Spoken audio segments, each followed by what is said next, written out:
मैं समझता हूँ कि ये नोटें नहीं जल रही हैं बल्कि न्यायपालिका की विश्वसनीयता जल रही है।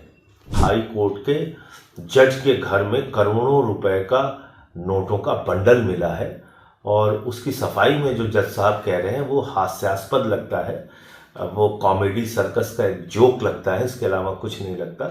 अब जजेज के भ्रष्टाचार की कोई जांच तो हो नहीं पाती।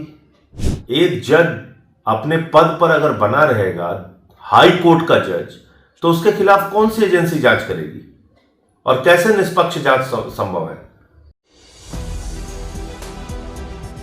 जज के घर से जो कैश बरामदगी की बात हो रही है, जब उनके घर पे आग लगी थी, उस मामले में सुप्रीम कोर्ट ने कमेटी गठित की है और उसका वीडियो कल जारी किया सुप्रीम कोर्ट ने। उस पर नोटों की गड्डियां दिख रही हैं, उसके बाद काफ़ी सवाल खड़े हो रहे हैं उस पर। देखिए, ये जो नोटों की गड्डियां दिख रही हैं और जो ये नोटों का बंडल दिख रहा है, मैं समझता हूँ कि ये नोटें नहीं जल रही हैं बल्कि न्यायपालिका की विश्वसनीयता जल रही है। भारतीय न्यायपालिका, जिसको असीम अधिकार है, हर तरह का फैसला लेने की स्वतंत्रता है, लेकिन बहुत सारे फैसले पिछले कुछ वर्षों में सवालों के घेरे में आए हैं और उसके पीछे कहीं ना कहीं हो सकता है यही प्रैक्टिस चलती होगी। रुपए का लेन देन, भ्रष्टाचार।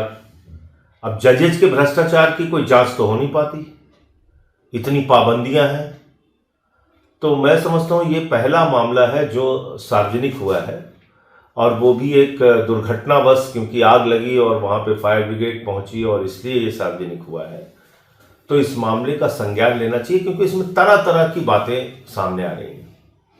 ये भी बात सामने आ रही है कि ये पैसा एक बड़े रिटायर जज का है, जो मौजूदा जज हैं उनके करीबी बताए जाते हैं। दूसरा ये भी पता चल रहा है कि ये किसी केस के सिलसिले में ये लेन देन का मामला है। तो इसकी तह तक जाना जरूरी है न्यायपालिका की विश्वसनीयता को कायम रखने के लिए। ये जो काला दाग लगा है, इसको मिटाने की कोशिश के लिए ऐसा करना जरूरी है। और हम लोगों ने तो पार्लियामेंट में भी मांग की है माननीय सभापति जी से कि आप इसके बारे में चर्चा कराइए सदन के अंदर, क्योंकि ये कोई छोटा मामला नहीं है। ये एक हाई कोर्ट के जज के घर में करोड़ों रुपए का नोटों का बंडल मिला है और उसकी सफाई में जो जज साहब कह रहे हैं वो हास्यास्पद लगता है। वो कॉमेडी सर्कस का एक जोक लगता है, इसके अलावा कुछ नहीं लगता। जिन लोगों के घरों में 1 रुपये बरामद नहीं होता उनको तो आप फांसी चढ़ाने के लिए तैयार हो जाते हैं। जिनके घरों में नोटों की बंडले, जिस जज के घर में नोटों का बंडल मिल रहा है उस पे इस तरह की सफाई देना और इस तरह की बात कहना, इसका कोई मायने नहीं है। जी, सीबीआई की तरफ से कहा गया है कि अगली जांच तक के लिए उन्हें कोई जुडिशियल काम असाइन न किया जाए। 3 सदस्यों की कमेटी भी गठित की गई। नहीं, उनका इस्तीफा होना चाहिए सीधे सीधे। पहले तो उनका इस्तीफा होना चाहिए। जब तक वो अपने पद पे बने रहेंगे इसमें कोई निष्पक्ष जांच संभव ही नहीं है। एक जज अपने पद पर अगर बना रहेगा, हाई कोर्ट का जज, तो उसके खिलाफ कौन सी एजेंसी जांच करेगी और कैसे निष्पक्ष जांच संभव है?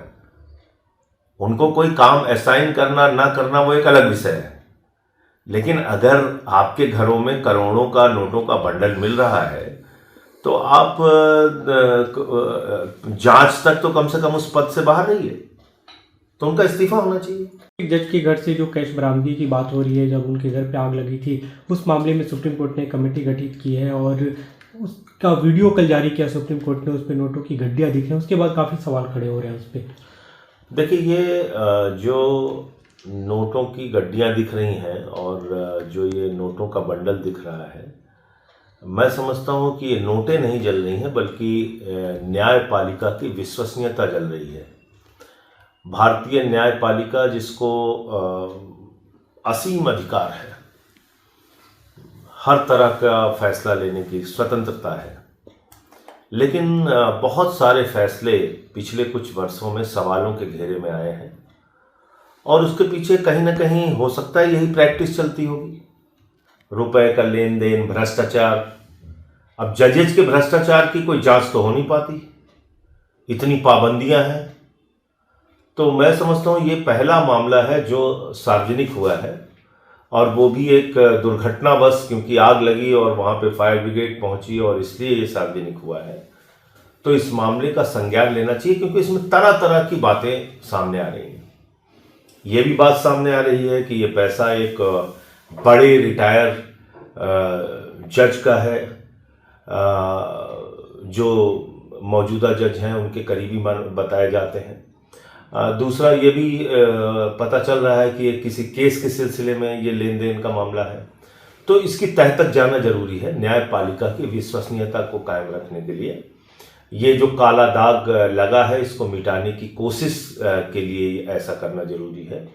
और हम लोगों ने तो पार्लियामेंट में भी मांग की है माननीय सभापति जी से कि आप इसके बारे में चर्चा कराइए सदन के अंदर, क्योंकि ये कोई छोटा मामला नहीं है। ये एक हाई कोर्ट के जज के घर में करोड़ों रुपए का नोटों का बंडल मिला है और उसकी सफाई में जो जज साहब कह रहे हैं वो हास्यास्पद लगता है, वो कॉमेडी सर्कस का एक जोक लगता है, इसके अलावा कुछ नहीं लगता। जिन लोगों के घरों में 1 रुपये बरामद नहीं होता उनको तो आप फांसी चढ़ाने के लिए तैयार हो जाते हैं। जिनके घरों में नोटों की बंडलें, जिस जज के घर में नोटों का बंडल मिल रहा है उस पे इस तरह की सफाई देना और इस तरह की बात कहना, इसका कोई मायने नहीं है। जी, सीबीआई की तरफ से कहा गया है कि अगली जांच तक के लिए उन्हें कोई जुडिशियल काम असाइन न किया जाए। 3 सदस्यों की कमेटी भी गठित की गई। नहीं, उनका इस्तीफा होना चाहिए सीधे सीधे। पहले तो उनका इस्तीफा होना चाहिए। जब तक वो अपने पद पे बने रहेंगे इसमें कोई निष्पक्ष जांच संभव ही नहीं है। एक जज अपने पद पर अगर बना रहेगा, हाई कोर्ट का जज, तो उसके खिलाफ कौन सी एजेंसी जांच करेगी और कैसे निष्पक्ष जांच संभव है? उनको कोई काम असाइन करना ना करना वो एक अलग विषय है, लेकिन अगर आपके घरों में करोड़ों का नोटों का बंडल मिल रहा है तो आप जांच तक तो कम से कम उस पद से बाहर रहिए। तो उनका इस्तीफा होना चाहिए।